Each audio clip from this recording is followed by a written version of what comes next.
Good morning, everyone, and welcome to Activities for People Living at Home with Dementia. My name is Martha Brown, and I am your volunteer with Dementia Friendly Fort Worth. We are proud to offer this series with funding from the Area Agency on Aging and the United Way of Tarrant County. These programs are recorded and are made available for viewing through a YouTube channel for future use. I am your host for today's activities. And our topic today is the Fort Worth Museum. Fort Worth Museum. I have a bird in my hand. Fort Worth Museum of Science and History. We have Bethany and Lee with us today, and I can't wait to see what they have to share. Yes. Take it away, Fort Worth Science. All right.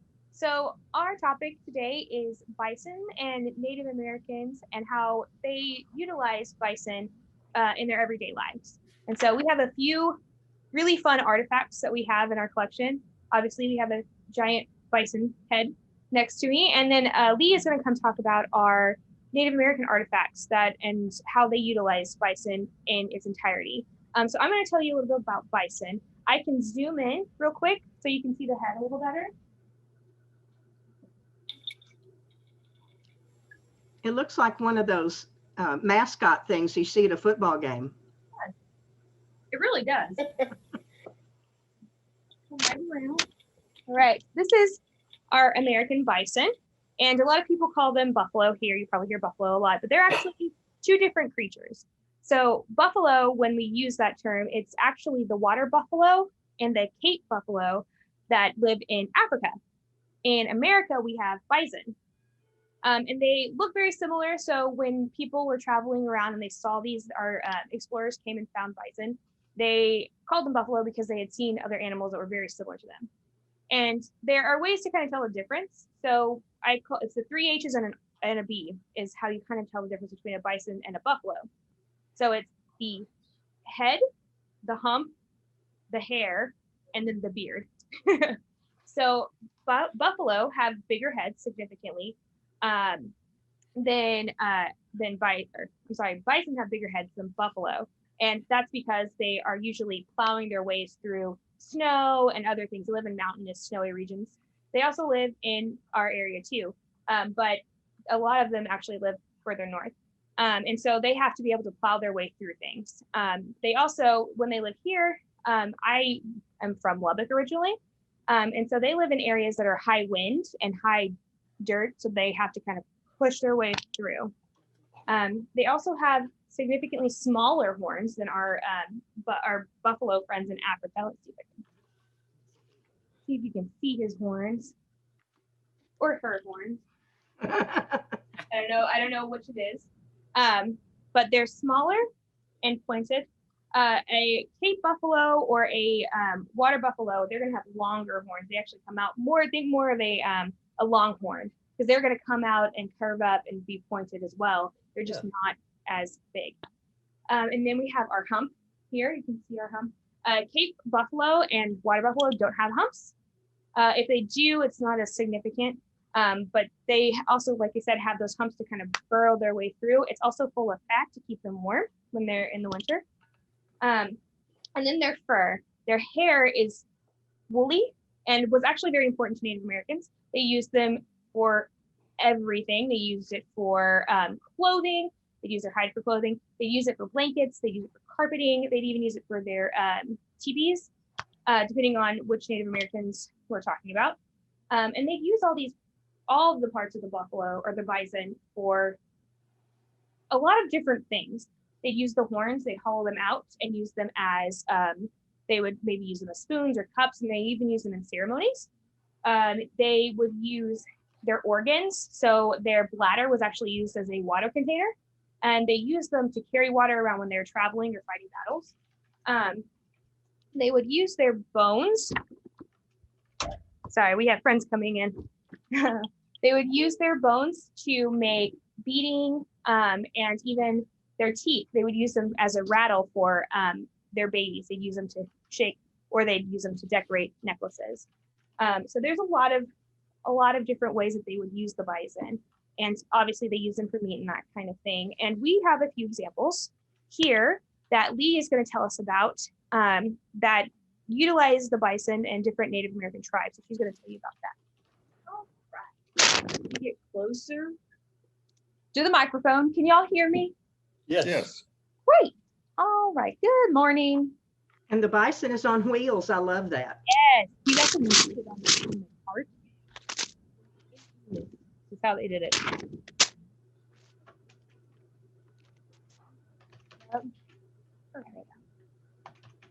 All right.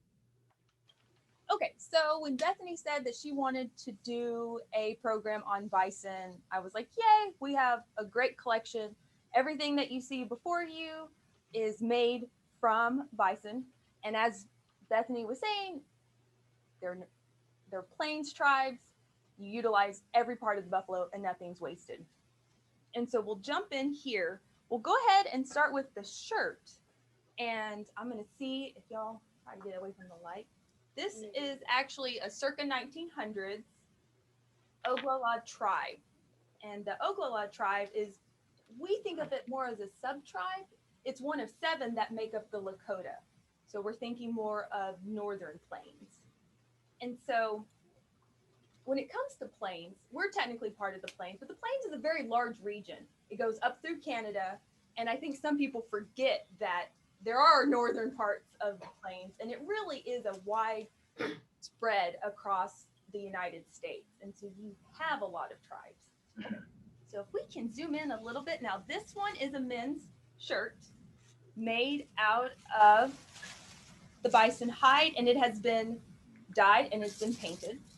Wow. And yes, isn't it lovely?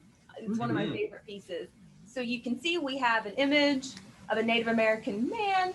We also have buffalo. So we've got these images, and we actually have a little bit of beaded work here too. And so for the most part, these tiny beads are called pony beads. You know, we still refer to them that way as well. These are actually made of glass. And even though I'm not going to turn the shirt over, it has a couple of images of buffalo and another Native American on horseback. And then with this one, it's actually more of a tunic. It's kind of slit. So it would have gone over another shirt that they would have worn. Now this one, right off the bat, you know, we've got red, we've got yellow dyes used here. Probably right off the bat, I'm not going to say this was ceremonial or necessarily even a special occasion. However, there was quite a bit of emphasis placed on this garment, even with this little beadwork here. And so I like to think that this is probably not something that would have been worn on a daily basis. Generally speaking, their attire would have been a little bit more plain, simple. This one would have taken work, as well as the other artifacts that we have here, these moccasins. This took some time. Any type of artistry, beadwork, you have to acquire those materials, and it does take time. And I think, you know, as we bridge off of these artifacts, feel free to jump in or ask additional questions. We can talk about imagery. We can talk about bison. We can talk about maybe how they were made. We can talk about the tribes. Maybe you visited certain reservations or you knew people. So feel free to chime in. If we go off on a tangent, I'm fine. It's cool. We'll go ahead and move on to the moccasins. Well, could I ask a question real quick? Sure. What we got? So you have this as an exhibit in your museum. Do you have to treat it anyway to keep it from drying up, leather drying up or anything? So with this one, yes. And you'll be able to see with the moccasins as well. That's a very good question. Depending on the level of conservation, we do minimal conservation. We try not to, we stabilize said artifact. We try not to do anything too major to it, because then that is actually when a conservator would step in and you would actually pay them, because then you're starting to get into chemical and reactions and things like that. And our knowledge base is not that high. However, we monitor, it's in a climate controlled facility. So we definitely have our dehumidifier. We try to move, we check on this garment and see if there's any, like maybe just a little bit of mold, because sometimes that happens, you know. We don't live in a vacuum. All it takes is a little bit of moisture getting in a box and it settles on leather or, you know, anything, and you have a little bit of mold. Luckily, this one doesn't, but you know, we can remove some of that, and then we make notes to check. And then of course, anything past that, if we're restoring something, that would be work for conservation. And Okay. to me, that Thank was you. very interesting. Yeah, great question. Okay, moving on to, this is a woman's moccasin. This is Apache, and this was considered a dance moccasin. And so we've got, I'm going to lift this here. You can see beadwork, you can see the bells here. And then we've got some fringe. Now the bison hide is actually this part here as well as the sole. But what's cool about this piece, and I'm going to try to see, maybe so, there's actually still a little bit of fur. So which I just thought was interesting because I stumbled upon that yesterday when I was pulling it. I don't know if you can see that here. Okay. You can actually, That's interesting. that is interesting. So you can tell that it was handmade, worn quite a bit, in very fragile condition. So that one's Apache. This one is circa 1870s. And then these moccasins here are men's. Let's see if we can get these here. Cheyenne. These are listed as wedding shoes. And I love these. Heavily beaded and actually kind of on the heavier side. Believe it or not, They're weighty. they are weighty. There's even beading on the backside. So it's 100% Oh, wow. beaded. Wow. And let's just say that this would require a little bit of time. This was not made overnight. Now, what's really cool about these are the colors, but again, because bison, I have such a bad habit, bison are so important to these tribes. Now, this is Cheyenne, remember, so Northern Plains. See this mark right here? What do you think this looks like? You see these two blue? Oh, you know what? I'm gonna switch it over here. You see these? It actually mimics a bison hoof.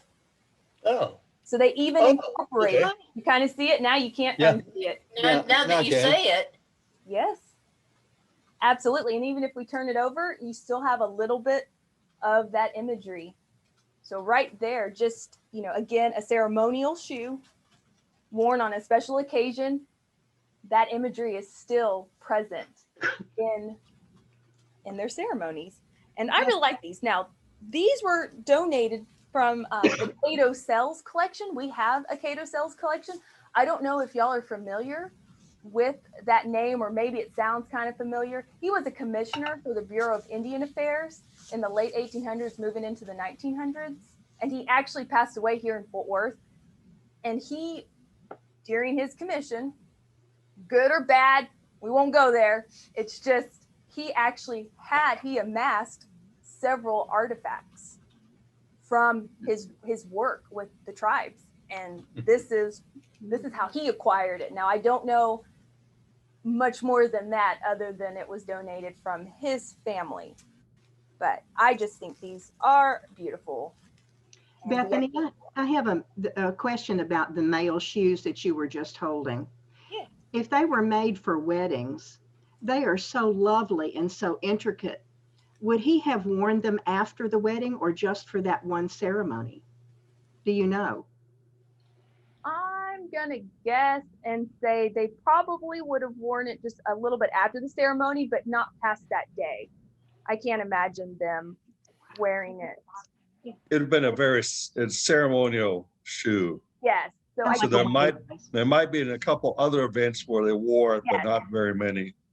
right. And you can tell, you know, they don't look worn. So I can't imagine them wearing them much past the ceremony, because they are in such good condition. Now they're missing a few beads, but there doesn't look like there's anywhere, especially like along the seam, like the sole here.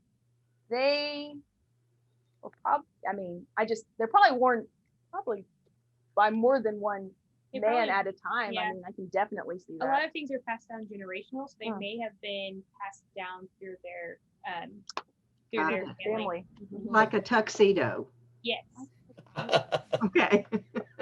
My favorite thing passed down is the shining stone. When they make pottery, when Native Americans make pottery, they have this flat stone that that is very like smooth. And they rub it on pottery to make it shiny. So if you ever go to a museum, you see Native American pottery, and it's got that like a nice shine to it. A lot of the times they hand polish it with a stone, and so you see it, and that's something that's very important to their tribes too. So they pass those down. So a lot of generational things come from. We used to have for quite a while actually it was a painting. It was done on bison hide. My father-in-law worked at the not Devil's Lake, Fort Totten Indian Reservation up in North Dakota, Lakota Sioux. Yeah. And this was actually a scene, wilderness scene or Indian scene. And part of the buffalo hide still had the fur on it to represent the buffalo. Yeah. So cool. Yeah. Now we don't have any more. Basically, we didn't preserve it the way we should have, and all the hair started falling out, So otherwise, it was really cool. And it was done by a friend of my father-in-law's, who was a very famous Indian painter, Rex Moore. Mm-hmm. And he did a lot of things, but he did that particular one too. That's awesome. Yeah. Yeah. So they utilized They everything. did. They followed them. Yeah. Yeah, even their hooves, like you talked Even about their their hooves. They actually would use them they carve them out, make them spoons. They would use them as another canister for any sort of like, if they were painting. So the shirt is painted, whether it's berries or cochineal, depending on what pigment it is. They would use the hooves because they would be two separate pieces, and they'd use those as little bowls for painting. And then they'd make paintbrushes out of tail hair or maybe beard hair and use them to paint their imagery on clothing or maybe sometimes cave paintings, depending on what tribe and where they're located and that kind of thing. So yeah, they had a lot of fun things. I think you said even there's some sinew on this one, There on this is, moccasin. So there is deer sinew. and bison in this one. And Okay. everything has the glass pony beads, and then we've got just a little bit of metal for these bells. And this may be a question for you that I have. Mhm. The glass beads, did they make their own beads? It would have been traded. Trade for them. Yeah. So, and we could go off on a tangent and talk about some beads. As far as the bead market, the bead making industry, we could talk about beads. But they would have been traded. And those beads probably have a great story, just as far as how they made their way to the person who put together this shoe. Yeah. Would have been interesting, because we're talking about, when it comes to beads, just roughly put, we're talking statewide, international. By the time, they trade with other tribes, they trade with Anglo-Americans. Who knows, just however they acquired said beads. Can I ask you another question, please? Yeah, of course. Get back to the paint. Do you know how they got their pigments? Are they from clay or minerals or? It kind of depends. So the reddish here could be from cochineal beetles that live on prickly pear cactus. Okay. I could go on that one too. Your tangent. I can Oh, go on yeah. a tangent No, that was a about fun one. cochineal. Or it could be even from berries. They would crush up berries, use different kinds to make. Okay. This blue could be again, berries maybe. And they did a lot of their own I think experimenting when it came to paints. Because they utilized anything that they had. So anything that would give them that color. And they may have boiled some of it too to give it a certain color, a certain texture, depending on what it is. These would have been set out in the sun and pressed and pulled and a lot of different things. But yeah, some of it just depends on what they were, where they were located, and what was available. I'm wondering too if this gentleman, if he was fairly higher up in the tribe, maybe, because I feel like beads would have been very expensive. They would have been very to costly. trade for. So if it was this extensive, I wonder if it was more like higher, I want to say Possibly. higher ranking, but like Well, higher level in the tribe. depending on the tribe, absolutely. Yeah. And we also have ochre too. So we've got a little bit of this yellow is actually present. Mhm. Ochre, that's another dye. You could another go, color. yeah, you can go pigment. online and there's a bunch of like, it's coming back into fashion to make your own dyes. And so you could find a list of different things. People use onions, they use cabbage, and they use a whole bunch of different things, different plants, things to make their, and bugs, different bugs. I think there's a red okra too that they used. Yeah. I like the colors. Oh, They're yeah, beautiful. they're That fun. red, the yellow, I think they're lovely. But since they lived in the plains and some of them would live southern, more southern, they may have had the ability to catch cochineal. That's a possibility. Yeah. Absolutely. I mean, Apache, more southwest Yeah. into northern Mexico, and of course Texas, and then you've got the Comanche as well. Even though there's no artifact here on the table that's Comanche, and then you've got your northern tribes. Yep. Lakota, Cheyenne, all of those wonderful, interesting. Do you two specialize in Indian artifacts? Or is this just what you're doing for this day? Personally, this is what we're doing for this day. I know a little about a lot of things. You do. That's what museum professionals do. We know a little bit about a lot of different topics. Lee would probably have a lot more knowledge when it came to a general overview of everything in our collection. I'm getting more introduced to the collection because I don't work with it directly. I work in our education department, and so I get to learn about things when I teach with them.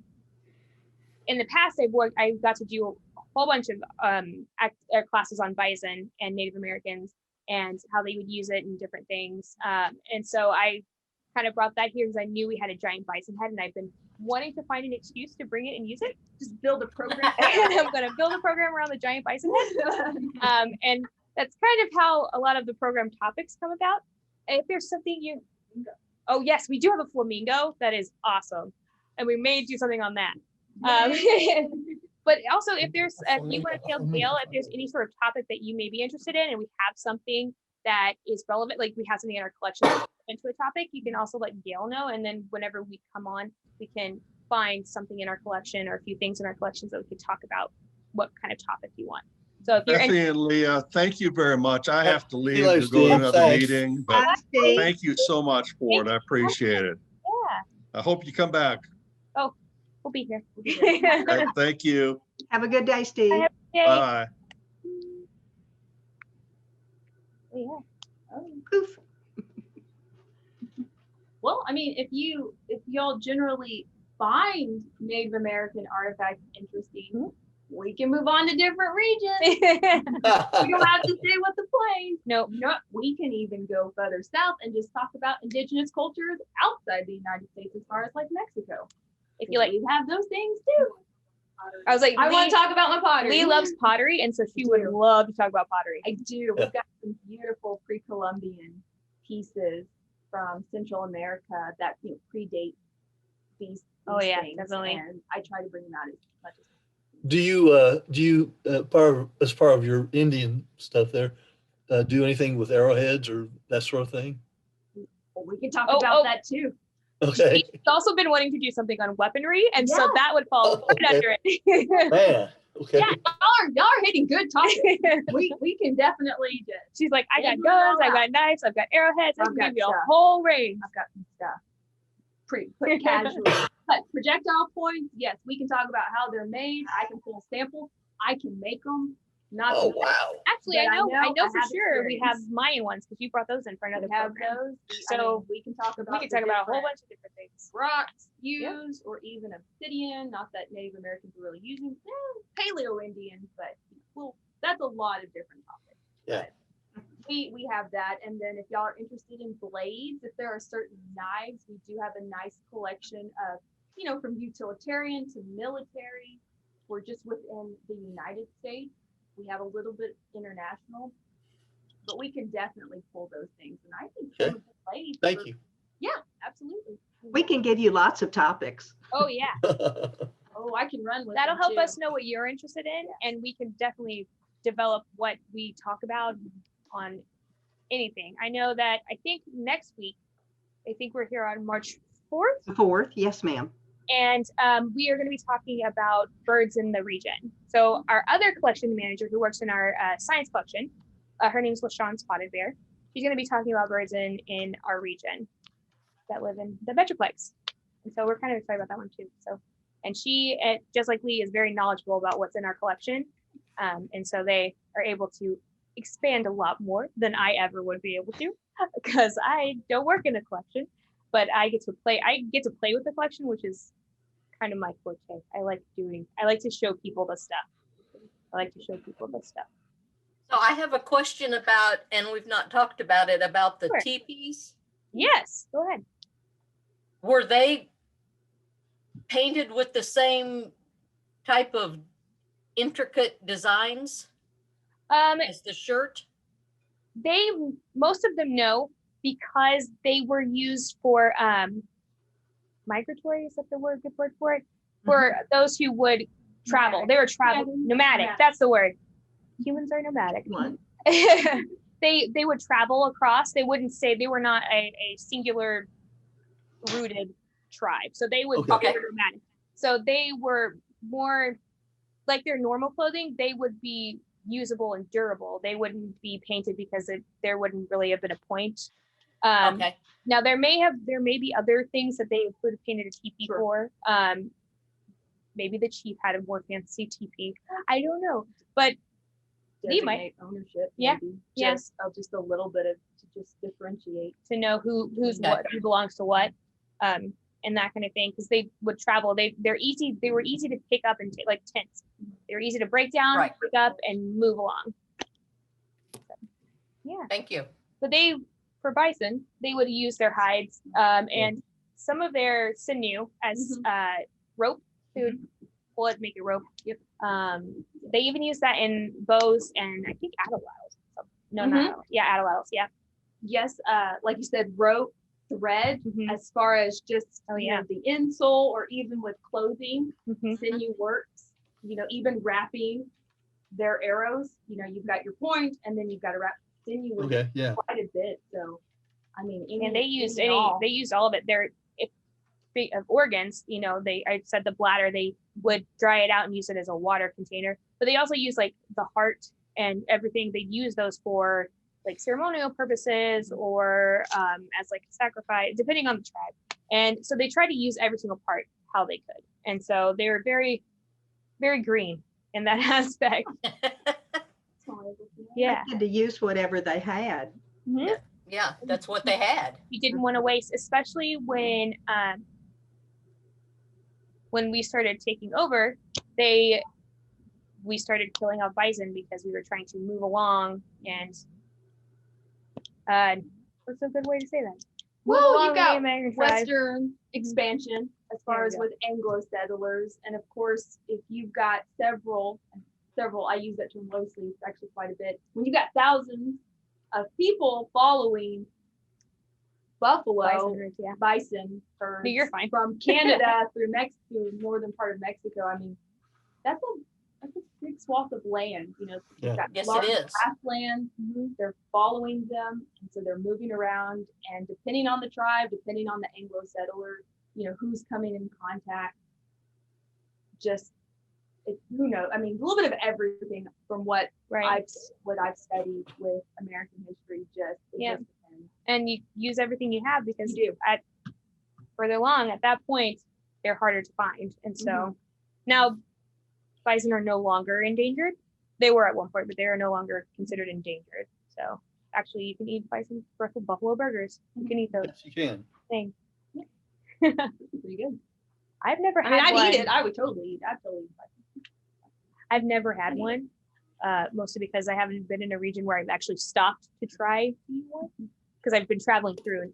My favorite is going when I went through Oklahoma and you'd be on the side of the road and just be like bison burger or buffalo burger. I was like, well, we can't stop, so there's no trying that, but next time. Wow. So, Oh yeah. And I always think this is interesting. This is something that I just feel the need to like tell people when it comes to indigenous tribes of North America. You know, Bethany was right when they utilized everything of a bison or a deer, which whatever they killed or whatever they found, they would utilize it in some way. And then a lot of people, when they think of plains, it's one of those things where that is what people, for lack of a better term, think of when you say Native American. They instantly think of more of a plains person. They think of these items. And that's not bad. That's just how our culture, historically speaking, that is what most people keep in mind. But as we all know, there are differences in regions, to say the least, from languages to just, the ecosystems that affect these people. And so the plains are an interest of mine. But if you'll notice, they don't work with ceramics, and there's no pottery. Does anyone know why that is? Nope. Okay. It's one of those things where it's a very rational thing. It's too heavy. If you're nomadic and you are moving miles every day, you are not going to make pottery. You're not going to store things in any kind of ceramic, or probably it's too heavy. So definitely utilizing organs, skin, horns. They are going to be making all of their bags, their storage containers out of those things, which are incredibly lighter. But when we talk about ceramics, and should we do a program on ceramics, you'll find that is a highly distinguishable characteristic when it comes to different tribes, if they actually created pottery, because that sends you on a completely different trajectory for the culture that you're talking about. So I always think that's interesting. Great point. Plains people, Yeah. they're not making pottery. No. They don't have time, No. and it's too heavy. Create the ovens even. Or to create the ovens, because they're not. I mean, there are a few that were probably semi-nomadic that would have different settlements that would move, but again, I use that term very loosely because they really didn't. They didn't make I've films. never thought of it. Okay. So it's just kind of one of those things where you think slightly different about Native American tribes, and that, to me, that's always been one where you're like, oh yeah, this makes complete sense. Yeah. I tell people It's about survival. it is about survival. So, what worked best for your tribe? Oh yeah. Yeah, and most of the Plains Indians, since they were nomadic, they wouldn't have been. They'd follow bison, so they wouldn't have been into things like. We always talk about coming in and them teaching us how to grow corn and that kind of thing. Plains Indians not as likely to do that because, like you said, they don't. They travel, so they don't have time to tend and harvest and take care of crops. Yeah. So bison were very important because they were one of the few things that they could utilize. Berries were another, but those grow wild. So Foraging. That can be applied for any type of human any. civilization. Would be, I mean, if you're living in a permanent establishment, then agriculture, or domesticating animals, you're talking about a completely different mindset as opposed to hunting and foraging. And then you can always pick up on just how that is actually implemented in their culture, because the ecosystem, and then we're getting into like environmental history and environmental anthropology and things like that. But we can go on tangents. We can go on very, very wide tangents. Bring it on. I think that's all very interesting to think about why they didn't do certain things. But I'm curious how the two of you got interested in the science and history and the collection piece related to the museum. You go first. Okay. So I actually kind of fell into museums in general, and fell into education in general. So when I started in museums, I was working in clothing and textiles. And actually the first thing that I worked with was quilts. We had a huge exhibit on quilts, and I got to help develop the exhibit for that. Further on in my education, I learned that I really like to teach people about the things we had rather than displaying them and taking care of them. And so I switched to education, and through that, I got put in charge of what we call traveling trunks. And basically it's objects that we get from our museum. They're either replicas or things that we have too many of or are too damaged that we use to educate people. And so one of those was a Bison Drum. And I worked a lot with, I started developing Alzheimer's and dementia programming in Lubbock, and some with autism programming. And so I kind of got into that by teaching people about our activities. And I have been chomping at the bit to find a way to bring in bison and Native American artifacts. And so you were my excuse to bring in the bison head. So one of them. And so I got to bring in one of my very fun, like it's one of the things that I kind of just fell into. I was very interested in it. That was one, a lot of my favorite part is learning a little bit about history, things that you don't learn in a history class because they're not particularly relevant to state testing or whatever, but the things that you kind of learn along the way and why would people do that? And so that's where I kind of came into my interest, specifically in bison artifacts. Okay. Very pro bison. I do like bison. They're one of my favorite animals. Good job, Bethany. Right next to sea turtles. So That's a nice combination. Land and water for you. Today must be a red letter day for you. yeah. I mean, my interest, I don't know if I told you this story. My interests go back, I think I was 13 and my parents and I took a vacation and my mom's like, we need to go. She goes, I want to take you to Mesa Verde. I want to go to Colorado. She goes, I want to show you these. And that was it. I'm not going to say it was an epiphany, but Pretty close. pretty close. that was just, it just kind of hit me. And man, I was interested in Native Americans, Southwest Native Americans, like that was it. And, anthro major, history, and graduate work, history, and my master's is in history. And I focused on Native Americans. I focused on indigenous cultures, just mainly on the Southwest. That's a personal interest of mine, but just across the board. And I fell into museum work like Bethany because I really thought I'd be out in the field. I was kind of wanting to be like maybe a park ranger or work something like that. Yeah. And then you just kind of find your way through. That's hard work. Being in the field. I want to be in the field. I Maybe when I grow up. I have another friend who went through anthropology and all that kind of stuff, and then she worked for the Lubbock Lake Landmark and was the collections manager there for their what we call the matrix. It's basically where you clean all of the little bitty pieces and things that you find in a dig at an archaeological dig. And she would have her regular time where she would, like, in the winter she would collect data, research, that kind of thing. And then in the summertime, they'd have weird hours because they'd be out in the field and they'd be digging and finding pottery, bones, animal parts, all the things. And shells, snail shells. There's so many snail shells. I can remember her complaining about all the snail shells. But yeah, so she did that. So I just remember I remember her complaining about it, like she was so hot, so they'd have to wear all this clothing so they wouldn't burn.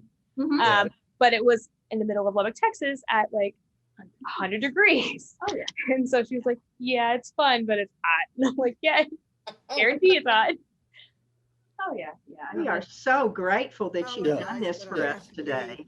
So, goodbye, everybody. Do you have any idea what your topic will be on the 4th? Yes. So LaShawn Spotted Bear is our science collection. We call her science collections collection manager. She will be talking about birds in the Metroplex. So we have a very extensive taxidermy, some live animal. I don't think we have any birds, but very extensive science collection. And she was going to bring in a few specimens, and she's going to be talking about it because she's knows so much stuff about all the things in there, all of it, so much. So she's going to be talking about birds in the Metroplex. Awesome. You will enjoy that, Martha. I love them. I apologize. You said that earlier and my brain just let it go in one. Oh, you're fine. You're fine. I like talking about LaShawn. She's a lot of fun. You guys are going to enjoy her a lot. You're going to like. We hope you get to be a regular with us. Thank you very much for what you've done today. No Yes, problem. thank you. Do you have any more questions? if, like I Nope. said, if you have any suggestions on topics, even if you don't know if we have anything, you just send us a list, and we will definitely look and see if we have options. So think of whatever you enjoy, and we can figure out a way to bring it in. Thank you. Yeah. Thank you. Absolutely. We'll get your email address and do the thing. Thank you, Bethany and Lee. Thank you. You've made Thank you, our guys. day wonderful. Have a good All rest of right. your You week. have a good rest of your week, and thank you so much for having us. Oh, You're you welcome. bet. Thank you. You. And what we have for tomorrow is Graham Jones, vocalist and guitar. I think most of us have heard him before. He's pretty fabulous, and I look forward to the musical tomorrow. Thank you. Now I get to watch Bethany and Lee take their exhibit down. which Oh is- yes, yes. I had to change gloves because these things get hot. Yeah, And so I brought. I'll be bringing cloth gloves too, and I meant to, and I didn't. I enjoy cloth. But you know, if y'all are interested, we can always talk a whole other conversation about archival as far as the special supplies we use. That's fun. Like Mm. acid free tissue paper and I special love banker that topic. boxes. Because I'm a nerd. That's a whole other thing. So we That's can talk one of my about that, favorite topics. because that's what we use to preserve these items. Textile boxes, certain things. I mean, we do the best we can. Or you know what? We'll make a box. We'll make it from scratch. Oh, wow. It'll be a custom box. Who wants to spend That's my $80 on a fancy box? If I have the raw material, I'll make the box. Mhm. Yeah. It might take me all day. Some but I'll make things it. require you to make a box because It they is. are so Yes. different in shape. There's not really a Yes. box pre-made for it, Uh-uh. or they're too big, or whatever reason. Yep. But yeah, so that's a have fun to. topic. I enjoy it, but I also went to Oh, school yeah. for that. So That's a fun one.